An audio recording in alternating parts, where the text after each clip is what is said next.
ही कथा आहे एका निष्पाप मायेच्या नात्याची, स्वार्थीपणाच्या काळोखात हरवलेल्या एका मुलाची आणि एका विमानतळावर जन्मलेल्या अलौकिक माणुसकीच्या नात्याची. 60 वर्षापूर्वी मुंबईच्या चाळीत सुरू झालेला हा प्रवास अमेरिकेच्या एका भव्य विमानतळावर एकाकी थांबणार होता. निलिमा आई, जिने आपल्या मुलासाठी, सुयशसाठी डोळ्यात तेल घालून स्वतःच्या आयुष्याची राखरांगोळी केली होती, आणि सुयश, जो आता एका आंतरराष्ट्रीय कंपनीचा उच्च अधिकारी होता, पण त्याच्या आयुष्यात आईच्या निस्वार्थ प्रेमाला एक ओझं वाटू लागलं होतं. सुयशने आईला वचन दिलं होतं, आई, मी तुला माझ्यासोबत परदेशात अमेरिकेत नेतोय. तिथे तुला काहीच त्रास होणार नाही. पण त्या वचनामागे एक भयानक कट होता, जो आईच्या अस्तित्वावरच घाव घालणारा होता. मुंबईतील एका आलिशान अपार्टमेंटमध्ये निलिमा आई आपल्या 75व्या वाढदिवसाची तयारी करत होती. सुयशने नुकताच तिचा फोन करून सांगितले होते, आई, मी सर्व व्यवस्था केली आहे. आपण पुढील आठवड्यात अमेरिकेला निघणार आहोत. मी तिकडे घर घेतलं आहे. सुंदर बगीचा आहे. तू तिथे आरामात राहू शकतेस. निलिमा आईचे डोळे आनंदाने डबडबले. माझ्या सुशाला, अखेर माझ्या मायेची कदर वाटली, तिने स्वतःशीच पुटपुटले. सुयशचा फोन हा तिच्यासाठी अमेरिकेच्या व्हिसापेक्षा मोठा होता.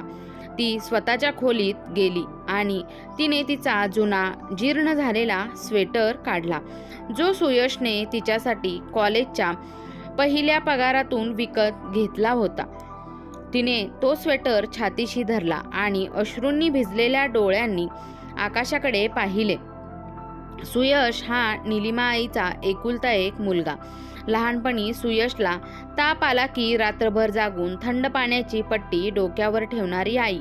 शाळेत त्याचे कोणी मित्र नसताना स्वतः त्याची मैत्रीण बनून त्याच्यासोबत खेळणारी आई. सुयश जेव्हा उच्च शिक्षणासाठी परदेशात गेला, तेव्हा त्याला कर्ज देण्यासाठी स्वतःचे दागिने विकणारी आई. निलिमा आईसाठी सुयश हे तिचे संपूर्ण जग होते. तिची सकाळ, तिची संध्याकाळ, तिची श्रद्धा. दुसरीकडे अमेरिकेतील सिॲटल शहरात सुयश आणि त्याची पत्नी अहाना यांच्यासोबत जोरदार चर्चा चालू होती.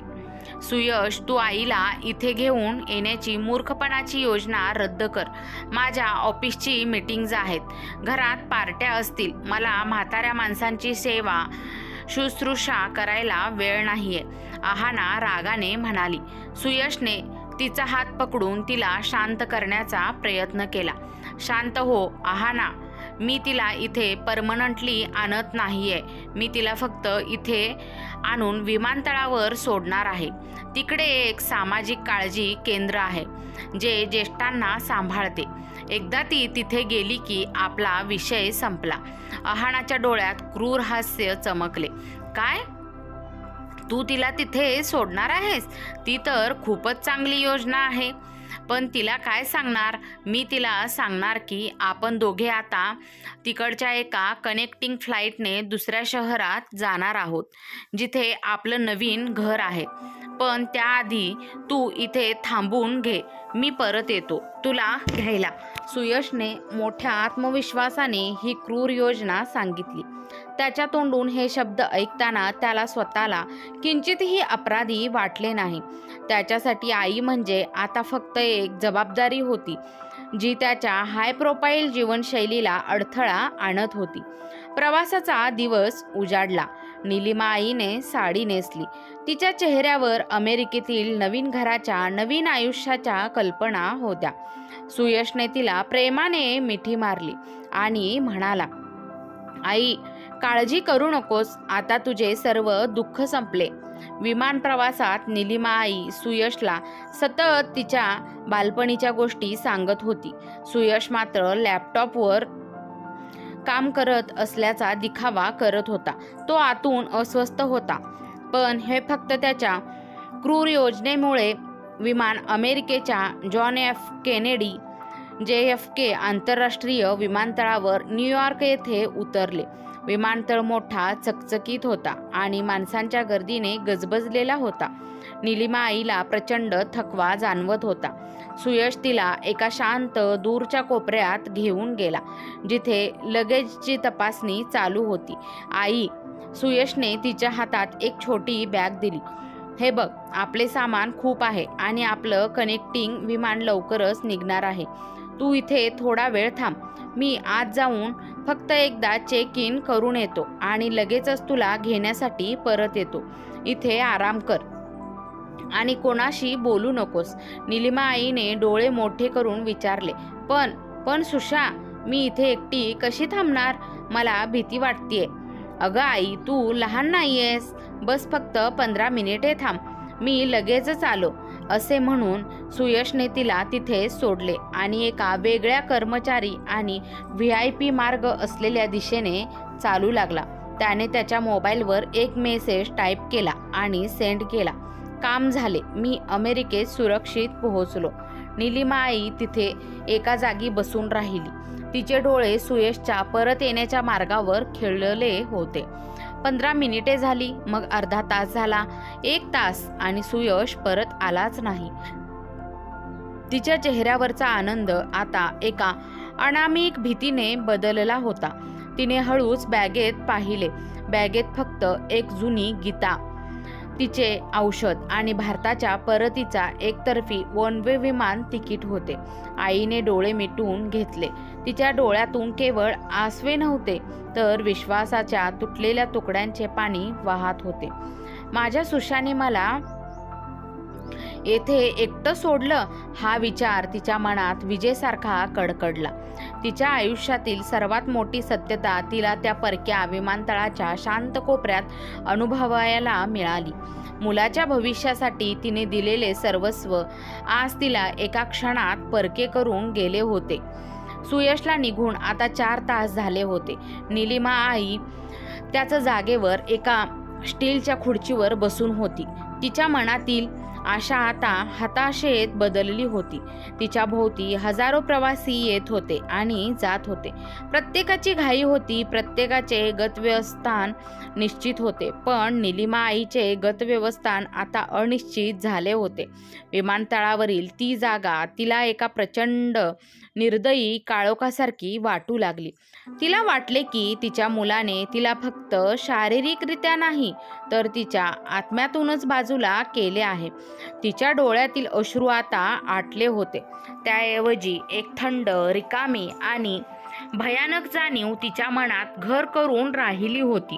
मी आता या जगात एकटी आहे. तिच्या हातात असलेल्या परतीचे तिकीट आणि मुलाने दिलेली छोटी बॅग हीच आता तिची मालमत्ता होती. ती परत भारतात जाऊ शकत होती. पण कशासाठी? ज्या मुलासाठी तिने आपले सर्वस्व पणाला लावले, त्यानेच तिला नाकारले होते. हा अपमान घेऊन ती कोणत्या तोंडाने परतणार होती? ती बसलेली असताना तिच्या शेजारी एक तरुण जोडपे आपल्या बाळासोबत हसतमुखाने बसले. वडिलांनी बाळाला मायेने मिठी मारले आणि त्या क्षणी निलिमा आईला सुयशच्या बालपणीची आठवण झाली. मी त्याला अशीच मिठी ठेवत होते ना, मग आज तो एवढा निर्दयी कसा झाला? वेदनांनी तिचा गळा भरून आला.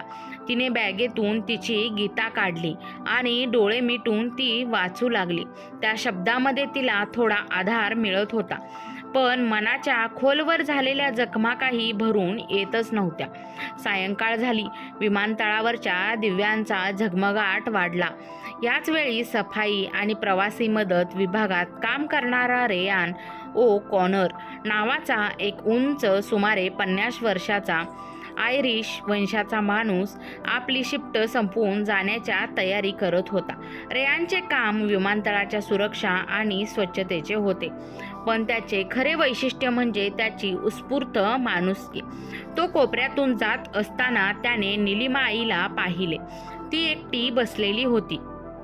तिच्या चेहऱ्यावर खोलवरचे दुःख स्पष्ट दिसत होते. तिची साधी भारतीय वेशभूषा आणि तिच्या हातात असलेली गीता हे दृश्य त्याला वेगळेच वाटले. रेयान तिच्याजवळ गेला. माफ करा मॅम, मी पाहतोय की तुम्ही खूप वेळेपासून इथे एकट्याच बसला आहात. तुमची फ्लाईट चुकली आहे का? तुम्हाला काही मदत हवी आहे का? त्याने अत्यंत नम्रपणे इंग्रजीत विचारले. निलिमा आईने वर पाहिले.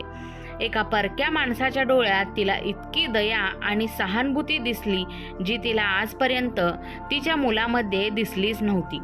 ती फक्त मान हलवून नाही म्हणाली. तिला बोलायला शब्दच सुचत नव्हते. रेयानला समजले की काहीतरी गंभीर गडबड आहे. त्याने धीर धरला आणि हळूच तिच्या शेजारी बसला. माझे नाव रेयान आहे. मी इथे काम करतो. मला मराठी किंवा हिंदी येत नाही, पण तुमच्या डोळ्यात मला माझ्या आईची प्रतिमा दिसतीये. तुम्ही कृपया मला सांगा, तुम्ही इथे का बसला आहात? तुमचा मुलगा कुठे आहे? निलिमा आईने डोळ्यात पाणी आणून एका तुटक्या इंग्रजीत उत्तर देण्याचा प्रयत्न केला. माझा मुलगा तो कनेक्टिंग फ्लाईटसाठी गेला. त्याने थांबायला सांगितले, पण तो परत आलाच नाही. रेयानने त्वरित परिस्थितीचा अंदाज घेतला. त्याला समजले की या बाईला त्यांच्या मुलाने जाणीवपूर्वक सोडून दिले आहे. हा विचार त्याला हादरवून गेला. त्याने निलिमा आईच्या हातातील तिकीट आणि बॅग तपासली. परतीचे तिकीट आणि सामाजिक काळजी केंद्राचा पत्ता त्याने बॅगेत पाहिला आणि त्याला सुयशच्या नीच कृत्याची खात्री पटली. मॅम, रेयानने तिचा हात हळुवारपणे आपल्या हातात घेतला. तुम्ही आता काळजी करू नका. ही जागा तुमच्यासाठी सुरक्षित नाहीये. मी तुम्हाला इथे एकटं सोडणार नाही. रेयानने आपल्या वरिष्ठांशी संपर्क साधला. त्यांना परिस्थिती समजावून सांगितली. विमानतळ प्रशासनाने निलिमा आईला भारताच्या दूतावासाकडे सोपवण्याचा सल्ला दिला, पण रेयानचे मन तयार नव्हते. या वयात आणि या परिस्थितीत दूतावास, कागदपत्रे आणि कायदेशीर प्रक्रिया या वृद्ध मातेला अधिक त्रास देतील. तिच्यावर मोठा मानसिक आघात झाला आहे. तिला मायेची गरज आहे, रेयानने आपल्या वरिष्ठांना स्पष्ट सांगितले. रेयानने एक अत्यंत महत्त्वाचा निर्णय घेतला. तो निलिमा आईला म्हणाला, मी तुम्हाला माझ्या घरी घेऊन जातोय.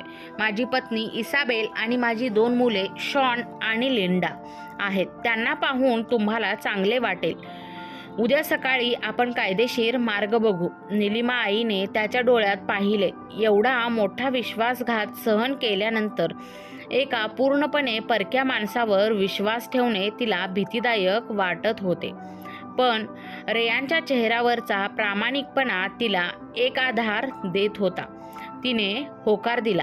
रेयानने निलिमा आईला आपल्या साध्या पण उबदार घरी नेले. इसाबेलने जेव्हा ही संपूर्ण कथा ऐकली तेव्हा तिचे डोळे भरून आले. तिने कोणतेही प्रश्न न विचारता निलिमा आईला मिठी मारली. या आई, आजपासून हे घर तुमचे आहे, इसाबेल म्हणाली. रेयानच्या मुलांनी शॉन आणि लिंडाने निलिमा आईला तिच्या भाषेत बोलण्याचा प्रयत्न केला. नमस्ते ग्रँडमदर, असे ते तोडक्या मोडक्या शब्दात म्हणाले. निलिमा आईने पहिल्यांदा 4 तासानंतर खरे हसू दिसले. तिला जाणवले की तिच्या रक्ताच्या नात्याने तिला नाकारले, पण परक्या माणुसकीने तिला स्वीकारले. रेयान आणि इसाबेल यांनी निलिमा आईला मदरऐवजी ग्रँडमदर, आजी म्हणून हाक मारण्यास सुरुवात केली. तिला खात्री दिली की ती आता पूर्णपणे सुरक्षित आहे.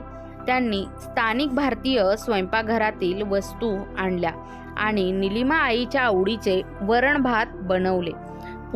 पुढील काही आठवड्यामध्ये निलिमा आई ही रेयानच्या कुटुंबाचा अविभाज्य भाग बनली. रेयान तिच्या औषधांची काळजी घेऊ लागला. कामावरून परत येताना तो तिच्यासाठी भारतीय मिठाई आणायचा.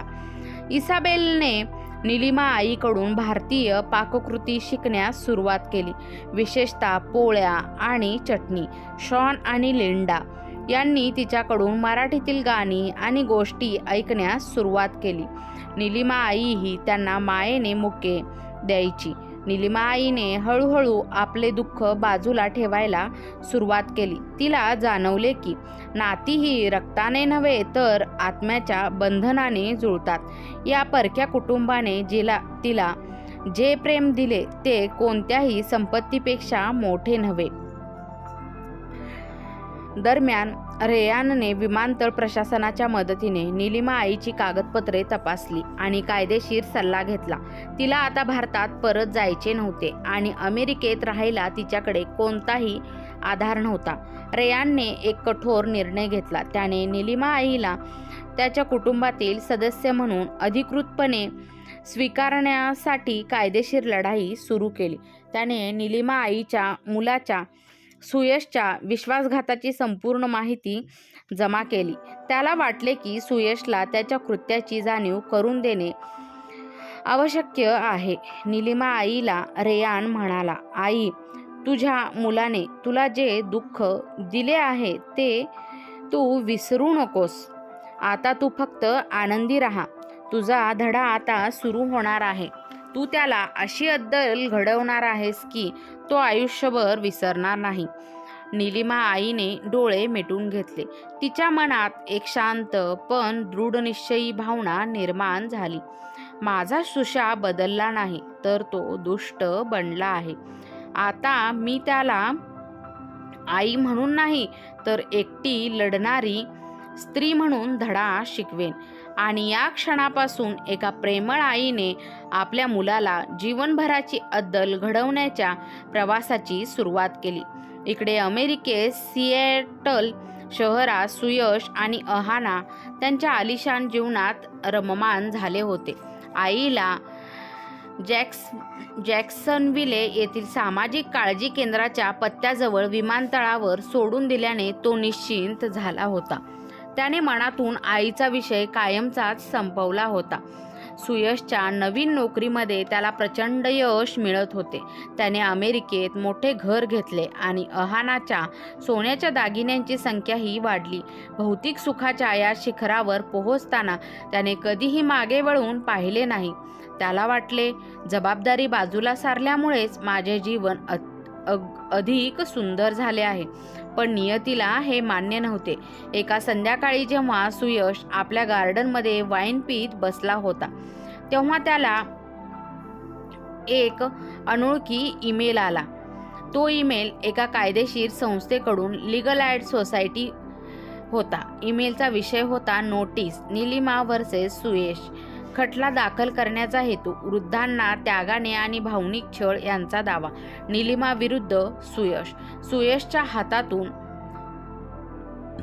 वाईनचा ग्लास खाली पडला. त्याचे शरीर थंड पडले. त्याला विश्वास बसत नव्हता की आई त्याच्यावर कायदेशीर कारवाई करू शकते. त्याने तातडीने अहानाला बोलवले. अहाना, हे बघ, हे काय आहे? सुयशने थरथरत्या हातांनी ईमेल दाखवला. अहानाने ते वाचले आणि ती हसली. सुयश, काय मूर्खपणा आहे हा? ती म्हातारी बाई जिथे तिला सोडले आहे तिथून ती नोटीस कशी पाठवू शकते? हा कोणीतरी फ्रॉड करत असेल. सुयशलाही तेच वाटले. पण दुसऱ्याच दिवशी त्याला एका स्थानिक कोर्टाकडून समन आले. त्यात स्पष्ट नमूद केले होते की निलिमा आई ही रेयान ओ कॉनर नावाच्या जॉर्ज एफ केनेडी विमानतळावरील एका कर्मचाऱ्याच्या संरक्षणाखाली सुरक्षित आहे आणि त्यांनी तिच्या वतीने हा गंभीर खटला दाखल केला आहे. आईचा कणखरपणा. रेयान ओ कॉनर हा अत्यंत प्रामाणिक आणि कायद्याचे ज्ञान असलेला माणूस होता. त्याने एका निष्पाप वकिलाच्या मदतीने हा खटला उभा केला. या खटल्याचे स्वरूप केवळ घटनेचा नव्हे तर मायेच्या नात्याचा, विश्वासघात आणि वृद्धावस्थेतील भावनिक छळ यावर आधारित होते. या खटल्याच्या सुनावणीसाठी निलिमा आईने तयारी केली. रेयानने तिला सर्व मदत केली, पण कोर्टात तिला स्वतःच्या भावना व्यक्त करायच्या होत्या.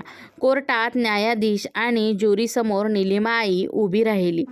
तिने कोणताही बनावट वेशभूषा केली नव्हती. ती तिच्या जुन्या साध्या साडीत उभी होती. पण तिच्या डोळ्यात एक वेगळी चमक होती. ती चमक होती तुटलेल्या आत्मविश्वासातून उभी राहिलेल्या लढवय्या आईची. सुयश त्याच्या महागड्या वकिलासोबत बसला होता. त्याने एकदाही आईकडे पाहिले नाही. निलिमा आईने मराठीतून बोलायला सुरुवात केली आणि एका दुभाष्याने ते भाषांतरित केले. माय लॉर्ड, माननीय न्यायाधीश, आज मी इथे उभी आहे ती माझ्या मुलाला शिक्षा व्हावी यासाठी नाही, तर त्याला अद्दल घडवण्यासाठी. मी त्याला पोटात 9 महिने वाढवले. त्याला एक दिवसही भूक लागलेली नाही याची काळजी घेतली. माझ्यासाठी तो माझा देव होता. बोलता बोलता तिच्या डोळ्यातून अश्रू वाहू लागले, पण तिने लगेच ते पुसले आणि शांत झाली. ज्या दिवशी त्याने मला त्या विमानतळावर सोडले आणि म्हणाला, मी लगेच येतो, तेव्हा मला वाटले माझ्या मुलाने माझ्या मायेचेच तिकीट फाडले. त्याने मला एकटीला सोडले नाही, तर त्याने माझ्या मातृत्वाच्या अस्तित्वावरच घाव घातला. माझ्या हातात परतीचे तिकीट देऊन त्याने मला सांगितले की तुझे भारतात असणे ही आता माझ्यासाठी अडचण आहे. माझ्या मुलासाठी मी त्याची गरज नाही, तर जबाबदारी होते. निलिमा आईचे हे शब्द ऐकून कोर्टरूममध्येही शांतता पसरली. अनेक ज्युरी सदस्य आणि खुद्द न्यायाधीशही भावनिक झाले. तिने पुढे एक महत्त्वाचे विधान केले. माय लॉर्ड, माझ्या मुलाला शिक्षा नको. त्याला फक्त हे समजले पाहिजे की पैसा कमवण्यासाठी आईचा विश्वास तोडणे हे कोणत्याही व्यावसायिक यशापेक्षा मोठे पाप आहे. ज्या मायेने त्याला जन्म दिला त्या मायेला त्याने विकले. आज मला परक्या रेयाने इसाबेलच्या नावाने आधार दिला हे सिद्ध करते की मायेचे नाते रक्ताचे नसते, ते हृदयाचे असते. निलिमा आईच्या साध्या पण खोलवरच्या शब्दांनी कोर्टाला एक निर्णायक दिशा दिली. वकिलांनी सुयशच्या विमानतळावरील हालचालीचे CCTV फुटेज आणि रेयानने गोळा केलेले पुरावे सादर केले. सुयशच्या वकिलाचे सर्व दावे आईला गैरसमज झाला किंवा हा सांस्कृतिक फरक आहे पूर्णपणे फोल ठरले. न्यायाधीशांनी आपला निर्णय दिला. हा निर्णय फक्त कायदेशीर नव्हता, तर सामाजिक आणि नैतिक मूल्यावर आधारित होता. वृद्धांना त्यागाने आणि गंभीर भावनिक छळ या गंभीर गुन्ह्याखाली सुयशला दोषी ठरवण्यात आले. त्याला निलिमा आईला भावनिक छळापोटी मोठी भरपाई देण्याचे आदेश देण्यात आले. सर्वात महत्त्वाचे म्हणजे त्याच्या कृतीमुळे सुयशच्या अमेरिकेतील ग्रीन कार्डावर आणि नागरिकत्वाच्या प्रक्रियेवर गंभीर परिणाम झाला. वृद्धांना त्रास देणे हा अमेरिकन कायद्यानुसार एक अत्यंत गंभीर गुन्हा मानला जातो. कोर्टाने सुयशला निलिमा आईची सार्वजनिक माफी मागण्याचे आणि समाजसेवा करण्याचे आदेश दिले. या खटल्यामुळे सुयशच्या वैयक्तिक जीवनासोबतच त्याच्या व्यावसायिक जीवनाचीही राखरांगोळी झाली. त्याच्या कंपनीने एका गंभीर नैतिक गुन्ह्यात दोषी आढळलेल्या कर्मचाऱ्याला ठेवून घेण्यास नकार दिला आणि त्याला त्वरित कामावरून काढून टाकले. त्याच दिवशी आहानानेही त्याला घटस्फोटाची नोटीस पाठवली. तिच्यासाठी सुयशचे यश आणि पैसा महत्त्वाचा होता. तो जेव्हा अपयशस्वी ठरला तेव्हा त्याचे वैवाहिक नातेही एका क्षणात तुटले. सुयशने जसे आईला एका क्षणात सोडले तसेच आहानाने त्याला सोडले. सुयश एका क्षणात रस्त्यावर आला. नोकरी गेली, पत्नी सोडून गेली आणि कोर्टाच्या दंडामुळे त्याला मोठे कर्ज झाले. त्याच्या हातात आता काहीच नव्हते. एक दिवस त्याला समाजसेवा म्हणून एका वृद्धाश्रमात काम करावे लागले. तिथे त्याने पाहिले की इतर मुले कशी आपल्या वृद्ध पालकांची काळजी घेतात. त्याला अचानक निलिमा आईचे दुःख खऱ्या अर्थाने जाणवले. तो थेट रेयांच्या घरी गेला. दारावर उभे राहून त्याने हळूच दार वाजवले. निलिमा आईने दार उघडले. तिच्यासमोर उभा असलेला सुयश यशस्वी आंतरराष्ट्रीय अधिकारी नसून डोळ्यात पश्चातापाचे अश्रू असलेला एक पराभूत आणि तुटलेला मुलगा होता. आई, त्याच्या तोंडून शब्द फुटतच नव्हते. मला माफ कर. निलिमा आईने त्याला मिठी मारली नाही, पण त्याच्याकडे शांतपणे पाहिले. सुशा, मी तुला कधीच माफ केले होते, कारण तू माझा मुलगा आहेस. पण मी तुला शिकवलेला हा धडा होता, पैसा आणि यश हे क्षणभंगूर आहेत, पण आईची माया आणि माणुसकी हे शाश्वत सत्य आहे. सुयशने थरथरत्या हातांनी निलिमा आईचे पाय धरले. निलिमा आईने रेयान आणि इसाबेलकडे पाहिले, जे तिच्या मागे उभे होते. तिने सुयशला सांगितले की आता मी तुझ्यासोबत भारतात परत जाणार नाही. हे माझे नवीन घर आणि हे माझे नवीन कुटुंब आहे. निलिमा आईने मुलाला प्रेम आणि त्याग याच्यातील फरक स्पष्ट केला.